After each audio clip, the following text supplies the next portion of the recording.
इस वीडियो में हम बात करेंगे इकोसिस्टम की, या हिंदी में इसे पारिस्थितिकी तंत्र कहते हैं। यह सिलेबस के यूनिट 2 का पार्ट है। और चूंकि इकोसिस्टम या पारिस्थितिक तंत्र का सिलेबस काफ़ी बड़ा है और एक वीडियो में ये आ नहीं सकता, इसलिए इसके कई पार्ट्स हैं। तो ये पार्ट 1 होगा और इसमें क्या क्या इसके सिलेबस में, इस इकोसिस्टम में क्या क्या पढ़ना है हम लोगों को, वो हम अभी देखेंगे। अब हम इकोसिस्टम का सिलेबस देखते हैं जो हमें पढ़ना है। तो इसमें डिफिनेशन के साथ साथ कंसेप्ट ऑफ इकोसिस्टम, स्ट्रक्चर और फंक्शन ऑफ इकोसिस्टम। स्ट्रक्चर में इसके दो कंपोनेंट देखेंगे, बायोटिक और एबायोटिक कंपोनेंट। साथ में food chain, food web, ecological succession और न्यूट्रिएंट साइक्लिंग भी देखना है। हिंदी में यदि बात करें तो फूड चेन जो कि आहार श्रृंखला है, आहार जाल और अनुक्रमण या इकोलॉजिकल सक्सेशन। इकोलॉजिकल पिरामिड की बात करेंगे और होम्योस्टैसिस की। साथ में टाइप्स ऑफ इकोसिस्टम के बारे में भी हम बात करेंगे, जैसे टुंड्रा, फॉरेस्ट, ग्रासलैंड, डेजर्ट या एक्वेटिक इकोसिस्टम। एक्वेटिक इकोसिस्टम में जैसे पॉन्ड, स्ट्रीम, लेक, रिवर, ये सब एक्वेटिक इकोसिस्टम या जलीय परितंत्र का उदाहरण होगा। साथ में देखेंगे कि इकोसिस्टम को क्या थ्रेट है, इसको किसी तरह का संकट है या ऐसा तो नहीं कि इकोसिस्टम डिग्रेड हो रहा है, और इसके महत्व को देखेंगे, इंपॉर्टेंस को देखेंगे। इकोसिस्टम किस तरह का सर्विस हमें प्रोवाइड करता है उसके बारे में भी बात करेंगे, और बहुत इंपॉर्टेंट होगा एग्जामिनेशन पॉइंट ऑफ व्यू से ये इकोसिस्टम सर्विस, जो कि प्रोविजनिंग, रेगुलेटिंग, कल्चरल और सपोर्टिंग टाइप्स का होगा। यानी 4 पार्ट में इसको भी बांटा गया है सर्विस को। इकोसिस्टम यदि डिग्रेड हो गया है, इकोसिस्टम डिग्रेड होने के कगार पर है, किसी तरह का संकट है, तो उसके लिए क्या प्रिजर्वेशन या कंजर्वेशन स्ट्रेटजी होगा, उसके बारे में भी हम चर्चा करेंगे। और इकोसिस्टम रीस्टोरेशन के बारे में भी बात करेंगे। यदि इकोसिस्टम डिग्रेड हो चुका है तो उसको फिर से कैसे हम रीस्टोर करें, पुनः उसको कैसे स्थापित कर सकते हैं, तो इसके बारे में हम इस वीडियो में बात करेंगे। ये इकोसिस्टम पार्ट 1 का जो वीडियो होगा, इस वीडियो में हम सिर्फ बात करेंगे एनवायरनमेंट के बारे में, जिसमें बायोटिक और बायोटिक कंपोनेंट या पर्यावरण के जैविक और अजैविक घटक कौन कौन है, प्रोड्यूसर, कंज्यूमर और डिकम्पोजर, ये तीनों के बारे में भी देखेंगे हम। फूड चेन देखेंगे, और ये फूड चेन ग्रासलैंड इकोसिस्टम में कैसे ऑपरेट करता है। फिर एक्वेटिक इकोसिस्टम में ये फूड चेन किस तरह का होगा, और फूड वेब की भी बात करेंगे। खाद्य श्रृंखला या खाद्य जाल या खाद्य वेब की भी बात करेंगे। इकोलॉजिकल पिरामिड क्या होगा, और ये पिरामिड कई तरह के होते हैं, जैसे pyramid of biomass, pyramid of energy, pyramid of number, यानी पारिस्थितिक पिरामिड के बारे में डिटेल में इसमें बात किया जाएगा। और साथ में देखेंगे फंक्शन ऑफ इकोसिस्टम, यानी पारिस्थितिक तंत्र का कार्य। सिर्फ इतना ही हम इसमें चर्चा करेंगे। इकोसिस्टम सर्विस के बारे में नेक्स्ट वीडियो में करेंगे। पर्यावरण या एनवायरनमेंट, तो पर्यावरण को किस तरह से हम डिफाइन कर सकते हैं, सराउंडिंग या condition in which a person, animal और प्लांट लाइव्स और ऑपरेट, यानी वह परिवेश या स्थिति जिसमें कोई व्यक्ति, जानवर या पौधा रहता है या काम करता है, उसे हम पर्यावरण कहते हैं।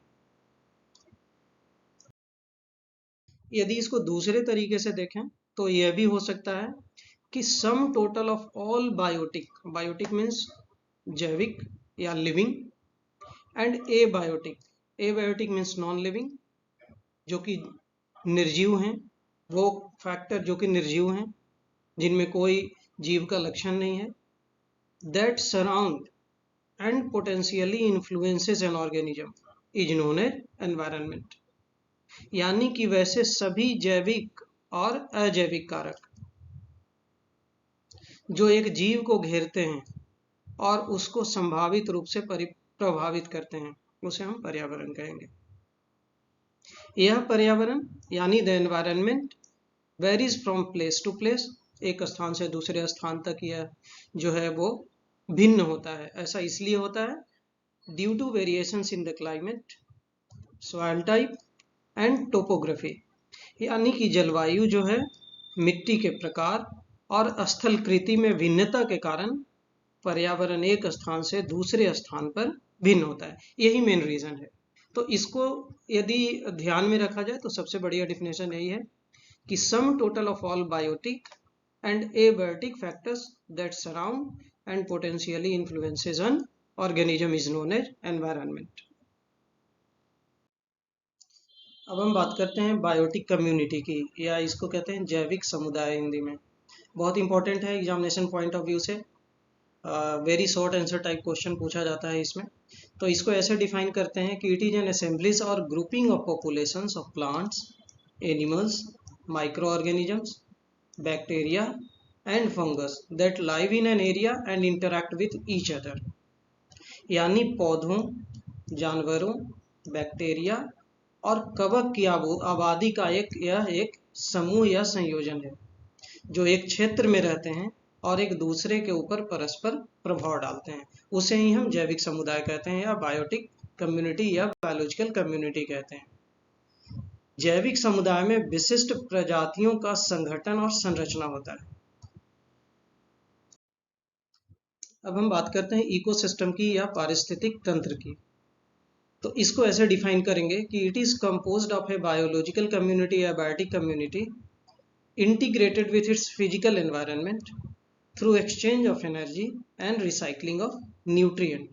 इसका मतलब यह है कि यह एक यानी पारिस्थितिक तंत्र एक जैविक समुदाय से बना हुआ है जो ऊर्जा के आदान प्रदान और पोषक तत्वों के पुनर्चक्रण के माध्यम से अपने भौतिक वातावरण के साथ एकीकृत है। अभी हमने लास्ट स्लाइड में भी पढ़ा जैविक समुदाय क्या होता है, या बायोटिक कम्युनिटी, जो कि एक ग्रुपिंग थी प्लांट्स का, एनिमल्स या बैक्टीरिया या फंगस का। तो ये सारे मिलकर के बायोटिक कम्युनिटी बना रहे थे। लेकिन जब यही बायोटिक कम्युनिटी अपने फिजिकल एनवायरनमेंट के साथ एनर्जी और न्यूट्रिएंट के रिसाइकलिंग के साथ यदि इंटरकनेक्टेड हो जाए, इंटीग्रेट हो जाए, तब उसे हम इकोसिस्टम कहते हैं। यदि इकोसिस्टम के मेन प्रॉपर्टी की बात करें तो यह सेल्फ सस्टेनिंग होता है और साथ में सेल्फ रेगुलेटिंग होता है। यानी किसी तरह का थोड़ा बहुत चेंज भी होता है तो खुद से ये उसको रिगेन कर लेगा, तो इसीलिए इसको सेल्फ सस्टेनिंग या सेल्फ रेगुलेटिंग कहते हैं। साथ में इसमें the living and non living components, यानी जितने भी जैविक और अजैविक घटक हैं, यानी नॉन लिविंग और लिविंग घटक जो भी हैं, आर इंटरलिंक्ड टुगेदर, एक दूसरे के साथ जुड़े रहते हैं। किस तरह से? न्यूट्रिएंट साइक्लिंग के थ्रू, यानी पोषक पदार्थों के चक्रण से और ऊर्जा के प्रवाह से ये निरंतर जुड़े हुए रहते हैं। जैसा अभी हमने लास्ट स्लाइड में देखा कि ऊर्जा के चक्रण के लिए ये हमेशा जैसे सनलाइट पे डिपेंड रहेगा कि सनलाइट है मान लो, तो सनलाइट जो है वो ग्रीन प्लांट फोटोसिंथेसिस के थ्रू ये एनर्जी रिच कंपाउंड बना रहा है और इसको खाने वाला कोई हर्बीवोर्स है। तो इस तरह से ऊर्जा का प्रवाह भी हो रहा है और साथ में न्यूट्रिएंट का भी प्रवाह हो रहा है, पोषक पदार्थों का भी। यही मेन प्रॉपर्टी है इकोसिस्टम का। तो मेन प्रॉपर्टी है कि it is self sustaining and self regulating unit of land. Types of ecosystem की बात करेंगे यहाँ पर। तो इकोसिस्टम को दो पार्ट में डिवाइड किया गया है।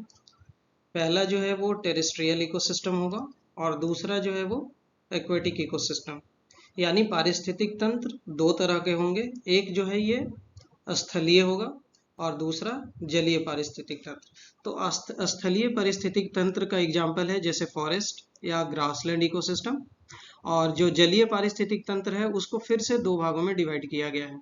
एक जो होगा वो फ्रेश वाटर इकोसिस्टम होगा और दूसरा साल्ट वाटर इकोसिस्टम है।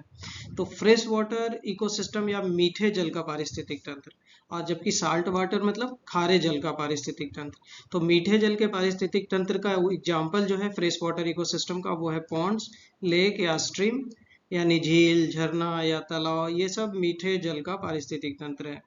खारे जल में जैसे समुद्र का जल या जितने भी मेराइन वाटर है वो सब, या स्टोरेज, ये सब एग्जाम्पल है साल्ट वाटर या खारे जल के पारिस्थितिक तंत्र का। अब हम बात करते हैं स्ट्रक्चर ऑफ इकोसिस्टम की या पारिस्थितिकी तंत्र की संरचना की। तो जो स्ट्रक्चर ऑफ इकोसिस्टम है वो दो कंपोनेंट का बना होगा। एक होगा जो एबायोटिक फैक्टर होगा और दूसरा बायोटिक फैक्टर होगा। एबायोटिक फैक्टर का एग्जाम्पल जो है तो इट इंक्लूड्स इनऑर्गेनिक मटेरियल या organic matter, soil, air, water, temperature and sunshine. जबकि बायोटिक फैक्टर की यदि बात करें तो बायोटिक फैक्टर में प्रोड्यूसर, कंज्यूमर और डिकम्पोजर शामिल है, यानी उत्पादक, उपभोक्ता और अपघटक। प्रोड्यूसर उसको कहेंगे these are autotrophs, means self nourishing, यानी ये खुद से अपना भोजन बनाएगा, तो अब इसको हम लोग कहेंगे ऑटोट्रॉप। तो प्रोड्यूसर्स आर ऑटोट्रॉप्स। ऑटोट्रॉप इसलिए कह रहे हैं कि इसके अंदर क्लोरोफिल होता है और जो फोटोसिंथेसिस करता है और एनर्जी रिच कंपाउंड कार्बोहाइड्रेट या स्टार्च का सिंथेसिस करेगा, यानी सूर्य के प्रकाश की उपस्थिति में अपना भोजन स्वयं बनाता है। एग्जाम्पल के लिए जितने भी ग्रीन प्लांट्स हैं या कई तरह का बैक्टीरिया, पेड़ या फाइटोप्लैंक्टन, ये सब प्रोड्यूसर के अंतर्गत आएगा। अब हम बात करते हैं दूसरे बायोटिक कंपोनेंट की, जो कि कंज्यूमर या जिसे उपभोक्ता कहते हैं।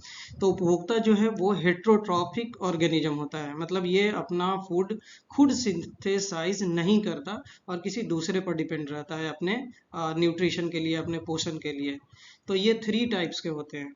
जैसे एक जो होगा वो प्राइमरी कंज्यूमर कहलाएगा या प्राथमिक उपभोक्ता, दूसरा सेकेंडरी कंज्यूमर या द्वितीय उपभोक्ता, और तीसरा टर्शियरी कंज्यूमर या तृतीय उपभोक्ता।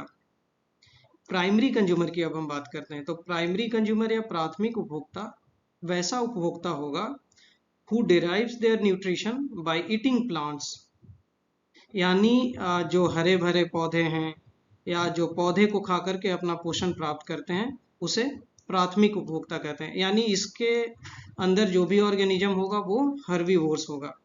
तो जितने भी हर्बीवोर्स हो गए वो सब प्राइमरी कंज्यूमर हो गया। यदि हम सेकेंडरी कंज्यूमर की बात करें तो ये जनरली मांसाहारी जंतु होते हैं, यानी consumers who derive their nutrition by eating herbivores, तब इसको हम कार्निवोर कहेंगे। तो जनरली कार्निवोर जो होते हैं वही सेकेंडरी कंज्यूमर होंगे, यानी मांसाहारी जंतु, जैसे सांप, कुत्ते, बिल्ली, लोमड़ी, ये सब सेकेंडरी कंज्यूमर है।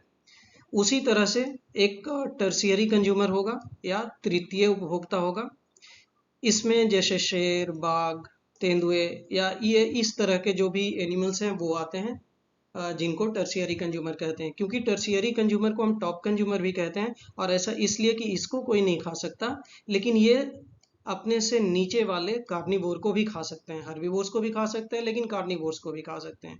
तो इसलिए इसको टॉप कंज्यूमर भी कहते हैं इसमें, या टर्शियरी कंज्यूमर भी कहते हैं। अब हम बात करते हैं डिकम्पोजर की। डिकम्पोजर को हम सेप्रोट्रॉप भी कहते हैं। इसके एग्जाम्पल जैसे मशरूम, आपने देखा होगा इसको, या कई तरह के इंसेक्ट, बैक्टीरिया या केंचुआ, तो ये सब सेप्रोट्रॉप या डिकम्पोजर का एग्जाम्पल है। यानी these are heterotrophic organism that live on dead organic matter या डिट्राइटस। तो ये सड़े गले चीज पर ही अपना वहां से अपना पोषण प्राप्त करते हैं, यानी यह मृत कार्बनिक पदार्थ पर जीवित रहते हैं।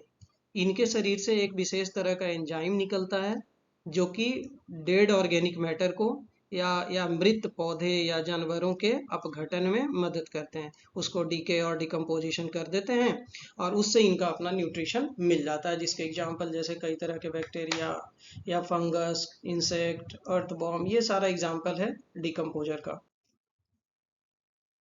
अब हम बात करते हैं फूड चेन की। किसी भी इकोसिस्टम में ये सबसे इम्पोर्टेंट बात है कि इकोसिस्टम तभी सरवाइव करेगा जब वहां पर कोई फूड चेन प्रॉपर वे में ऑपरेट करेगा। यानी फूड चेन जो है उसको ऐसे डिफाइन करते हैं कि it is a linear network, यानी यह एक रेखीय नेटवर्क है through which food and its energy passes from one trophic level to another trophic level. यानी इसके माध्यम से भोजन और साथ में ऊर्जा एक पोषी स्तर से दूसरे पोषी स्तर तक ट्रांसफर होता है। पोषी स्तर कहने का मतलब है जैसे ये ग्रास होपर मान लो, तो ग्रास होपर ने इस प्रोड्यूसर को खाया, ग्रास को खाया, तो ये एक पोषी स्तर हुआ, ट्रॉपिक लेवल जिसको कहते हैं हम, ये फर्स्ट ट्रॉपिक लेवल हुआ। इसको खाया इसने, ग्रास होपर ने, तो ये सेकंड ट्रॉपिक लेवल हुआ। तो इस तरह से ट्रॉपिक लेवल का कंसेप्ट है। तो फूड चेन में यही डिफाइन करते हैं हम कि यह एक रेखीय नेटवर्क है जिसके माध्यम से भोजन और इसकी ऊर्जा एक पोषी स्तर से दूसरे पोषी स्तर तक जाता है, जिसे हम फूड चेन भी कहते हैं। या इसको ऐसे भी हम डिफाइन कर सकते हैं कि transfer of food and energy और energy from one trophic level, यानी फर्स्ट ट्रॉफिक लेवल जो होगा वो होगा प्रोड्यूसर का, to the next trophic level यानी कंज्यूमर, ये सारे कंज्यूमर हैं। अभी तुमने देखा तो ये प्राइमरी हो गया, ये सेकेंडरी हो गया, ये टर्शियरी या टॉप कंज्यूमर हो गया। तो इस तरह से कंज्यूमर, और ये जो हो गया वो तुम्हारा सेप्रोट्रॉफ या डिकम्पोजर हो गया। तो इस तरह से जो भी कनेक्टेड होगा एक ऑर्गेनिज्म दूसरे ऑर्गेनिज्म के साथ थ्रू फूड और एनर्जी, तब उसे हम फूड चेन कहेंगे। यानी एक पोषी स्तर से अगले पोषी स्तर तक भोजन या ऊर्जा का स्थानांतरण खाद्य श्रृंखला कहलाता है। फूड चेन दो तरह का होगा, एक को कहते हैं हम ग्रेजिंग फूड चेन या घास का मैदान खाद्य श्रृंखला, और दूसरा डिट्राइटस फूड चेन यानी वैसा खाद्य श्रृंखला जो डिट्राइटस या डेड ऑर्गेनिक मैटर से शुरू होता है, तब इस तरह का फूड चेन कहलाएगा डिट्राइटस फूड चेन। और ये दो तरह का फूड चेन होगा। अब हम बात करते हैं ग्रेजिंग फूड चेन की। तो it start from producers through herbivores to carnivore, यानी यह उत्पादक से शुरू होगा। जैसे मान लीजिए ये ग्रास है, ये ग्रासलैंड इकोसिस्टम का एग्जाम्पल है जहाँ ग्रास है, और इसमें एग्जाम्पल दिया है जैसे ये फ्लावर है जो कि प्रोड्यूसर है। तो इस प्रोड्यूसर को खाने वाला कंज्यूमर होगा जो कि कैटरपिलर है, और इस कैटरपिलर को खाने वाला फ्रॉग है, वो भी कंज्यूमर है, लेकिन ट्रॉफिक लेवल चेंज होता जा रहा है। तो इस तरह का फूड चेन जहां सिर्फ ग्रास से ऑपरेट होगा, स्टार्ट होगा वो फूड चेन ग्रास से, तो इस तरह के फूड चेन को हम कहते हैं ग्रेजिंग फूड चेन। जैसे एग्जांपल है cattle grazing in the grassland या insect feeding on the leaves. तो ये सब एग्जांपल है ग्रेजिंग फूड चेन का। अब हम बात करते हैं डिट्राइटस फूड चेन का। तो डिट्राइटस फूड चेन उस तरह का फूड चेन होता है कि it begins with the detritus या dead organic matter and passes through detritus feeding organisms to organisms feeding on detritus feeders. मतलब यह एक इस तरह का खाद्य श्रृंखला है जो कि मृत पदार्थ से शुरू होता है, और मृत कार्बनिक पदार्थ सूक्ष्म जीवों के द्वारा विघटित हो जाते हैं। यानी इस तरह का जो फूड चेन होगा वो हमेशा डेड ऑर्गेनिक मैटर से स्टार्ट होगा, जैसे डेड लीफ से स्टार्ट होगा, और इस तरह का फूड चेन जो कहलाएगा वो डिट्राइटस फूड चेन कहलाएगा। अब हम बात करते हैं ट्रॉफिक लेवल की या पोषी स्तर, उसको हिंदी में कहते हैं। तो यदि किसी फूड चेन का यदि आप एग्जांपल लें, जैसे मान लिया ये प्रोड्यूसर है, ग्रास को खाने वाला कोई रैबिट है, और रैबिट को खाने वाला कोई फॉक्स है मान लेते हैं। तो इसमें ईच स्टेप यानी हर एक स्टेप जो है वो एक ट्रॉफिक लेवल है, एक पोषी स्तर है। यानी इसको हम कहेंगे कि ये T1 है, यदि रैबिट है तो इसको हम बोलेंगे T2 है, और यदि ये फॉक्स है तो इसको बोलेंगे कि ये T3 है, मतलब थर्ड ट्रॉफिक लेवल है। तो जैसे इस एग्जांपल में दिखाया गया है पिरामिड के रूप में, तो मान लो कि ये प्रोड्यूसर है, ग्रास है यहाँ पर, तो इसमें फर्स्ट ट्रॉफिक लेवल ये होगा। इसको खाने वाला कोई हर्बीवोर्स है तो वो सेकंड ट्रॉफिक लेवल होगा, इसी तरह से थर्ड ट्रॉफिक, और जो सबसे टॉप कार्निवोर है वो हो गया, टॉप कंज्यूमर हो गया, वो T4 लेवल पे आ गया। तो each step of the food chain is trophic level.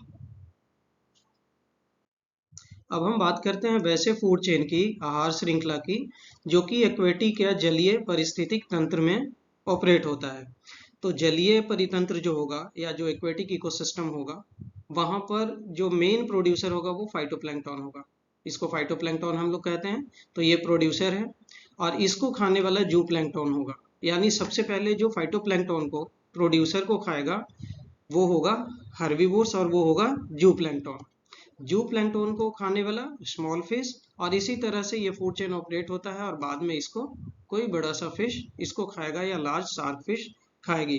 तो इस तरह से एक्वेटिक सिस्टम में, एक्वेटिक इकोसिस्टम में फूड चेन ऑपरेट होता है, जहां पर फूड चेन स्टार्ट होगा फाइटोप्लैंक्टन से। अब हम बात करते हैं फूड वेब की, जिसको कि आहार जाल या खाद्य जाल भी कहते हैं।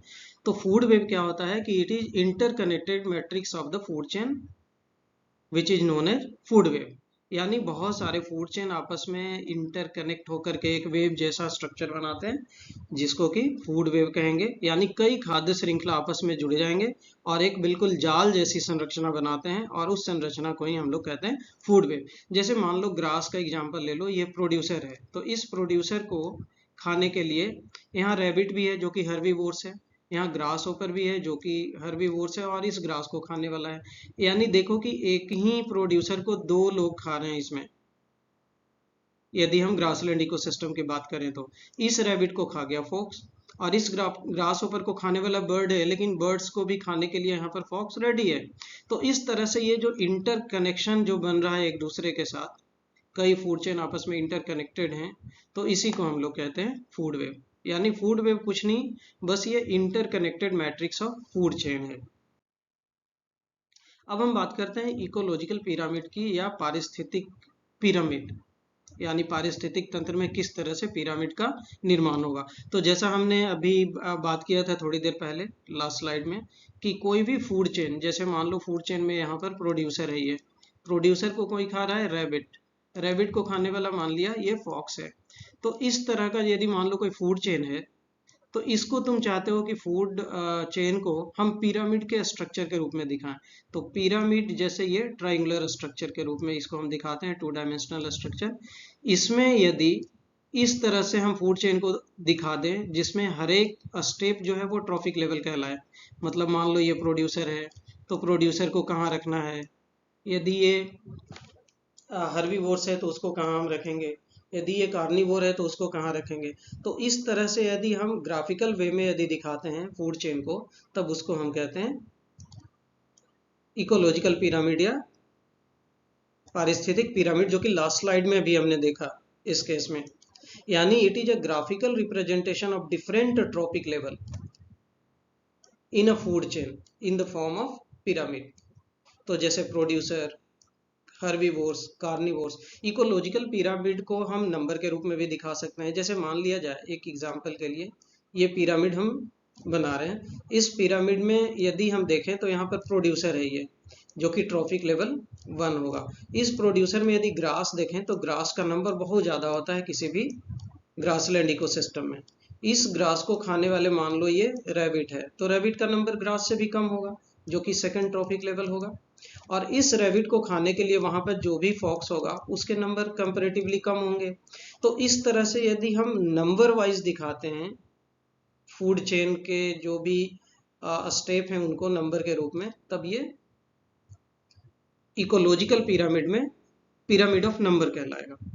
यदि इसमें हम एनर्जी फ्लो दिखाएंगे तो पिरामिड ऑफ एनर्जी कहलाएगा। तो इस तरह से इकोलॉजिकल पिरामिड को हम डिफाइन करते हैं कि यह पिरामिड के रूप में एक खाद्य श्रृंखला में विभिन्न पोषी स्तर का एक चित्रमय प्रतिनिधित्व है, चित्र के रूप में आप दिखा रहे हैं, जिसको कि पारिस्थितिक पिरामिड कहते हैं। यदि इकोलॉजिकल पिरामिड की बात करें और, तो पिरामिड जो है वो कई तरह का हो सकता है। यदि इसके थ्रू आप दिखाना चाहें एनर्जी को, तब इसको पिरामिड ऑफ एनर्जी कहते हैं। यदि इस पिरामिड के रूप में आप नंबर दिखाना चाहते हैं तो वो पिरामिड ऑफ नंबर होगा। यदि आप इसमें बायोमास दिखाना चाहते हैं तो वो पिरामिड ऑफ बायोमास कहलाएगा। अब हम बात करते हैं पिरामिड ऑफ नंबर की। तो it shows the relationship between producer, herbivores, यहाँ पर ये प्रोड्यूसर है, ये हर्बीवोर्स है। तो it shows the relationship between producer, herbivores and carnivores at each successive trophic level. यहाँ पर ये trophic level 1, 2, 3 and 4th trophic level in terms of their number. यदि नंबर के रूप में आप दिखाते हैं तो इस तरह का जो क्रमिक पोषण स्तर पर आप जो नंबर दिखाते हैं, तब उस तरह का जो आप ग्राफिकल रिप्रेजेंटेशन कर रहे हैं उसको हम कहेंगे इकोलॉजिकल पिरामिड या पिरामिड ऑफ नंबर या संख्या का पिरामिड। अब हम बात करते हैं पिरामिड ऑफ बायोमास का। बायोमास में हम दिखाते हैं कि कितना उसका बायोमास है। तो जैसे देखो, it shows the relationship between producer, herbivores, carnivores at each successive trophic level in terms of their biomass. जब इसके बायोमास को दिखाते हैं हम, तो उस तरह का जो पिरामिड बनता है उसको हम पिरामिड ऑफ बायोमास कहते हैं। ये एग्जांपल है pyramid of biomass in grassland ecosystem का। तो देख सकते हैं यहाँ पर जैसे प्रोड्यूसर है उसका बायोमास है वो है ज़्यादा, बहुत सारे ग्रास है उनका बायोमास ज़्यादा होगा, उनका वेट ज़्यादा होगा। उसी तरह से हर्बीवोर्स का कम है, और सक्सेसिव ट्रॉपिक लेवल पे जैसे जैसे बढ़ते जाते हैं तो इसका बायोमास घटता चला जाता है। तो जैसे ये ट्रॉपिक लेवल 1 हो गया, trophic level 2, T2, T3 and so on, और ये T4 हो जाएगा टॉप कार्निवोर।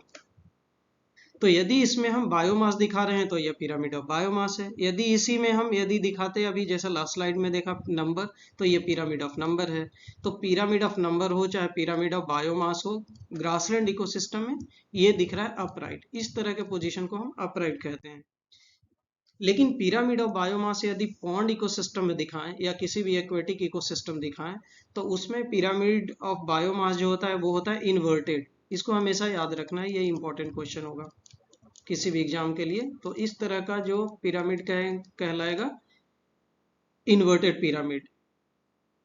और ये होगा तब जब कोई एक्वेटिक इकोसिस्टम की बात करेगा या कोई कोई तालाब वाले परिस्थितिक तंत्र की बात करेगा, तो वहां पर इस तरह का होता है। अब हम बात करते हैं पिरामिड ऑफ एनर्जी की।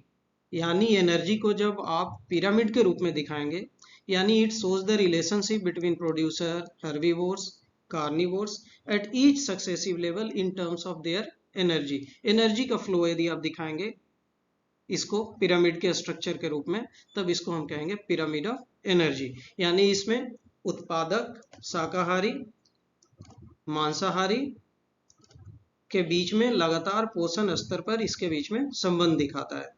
तो जैसे देखें इसमें, तो एनर्जी का मान लो फ्लो है, तो ये दिखाता है कि एनर्जी का फ्लो इस तरह से इस डायरेक्शन में होगा, और हमेशा एनर्जी जो है हर एक ट्रॉपिक लेवल पे घटता जा रहा है। तो इस तरह से यदि हम दिखाते हैं एनर्जी को, तो इसको बोलेंगे पिरामिड ऑफ एनर्जी। और ये हमेशा याद रखने वाली बात है कि पिरामिड ऑफ एनर्जी जो होता है वो हमेशा अपराइट होता है, और ये यूनि डायरेक्शनल फ्लो होता है। किसी भी फूड चेन में एक ही डायरेक्शन में फ्लो होगा, और ये हमेशा अपराइट होता है। उसी तरह से ये 10% लॉ है।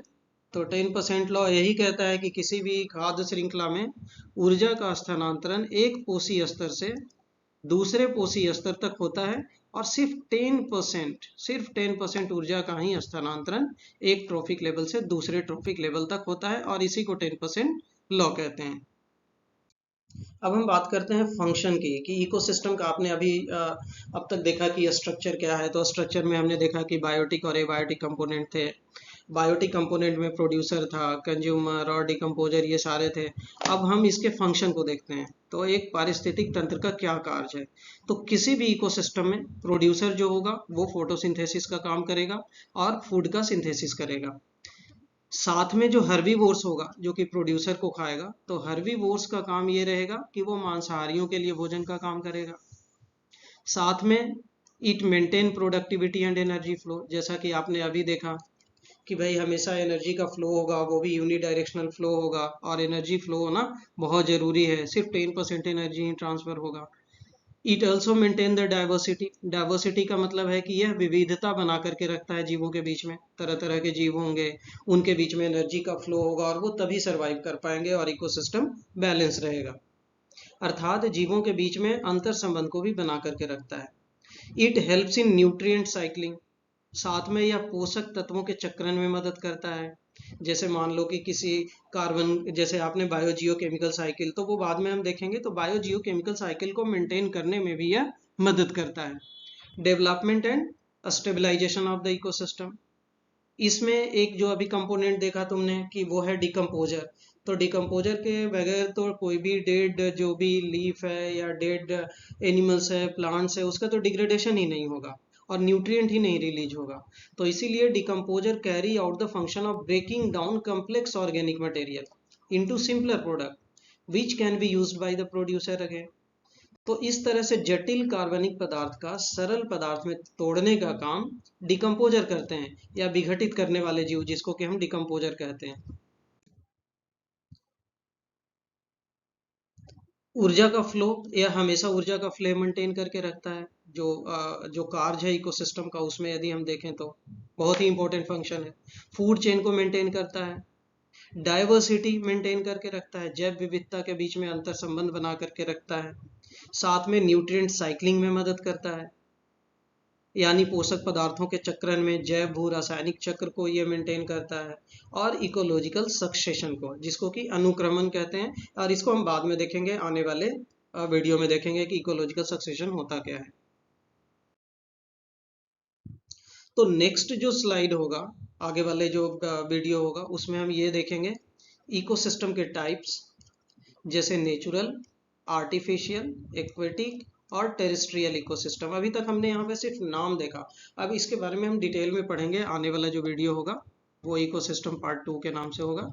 और टाइप्स ऑफ फॉरेस्ट इकोसिस्टम, साथ में ग्रासलैंड इकोसिस्टम किस तरह का होता है, डेजर्ट इकोसिस्टम का क्या क्या कैरेक्टरिस्टिक्स होगा, टुंड्रा किसको कहेंगे, ताइगा किसको कहेंगे, तो ये सारा चीज़ जो है वो हम लोग नेक्स्ट वीडियो में देखेंगे।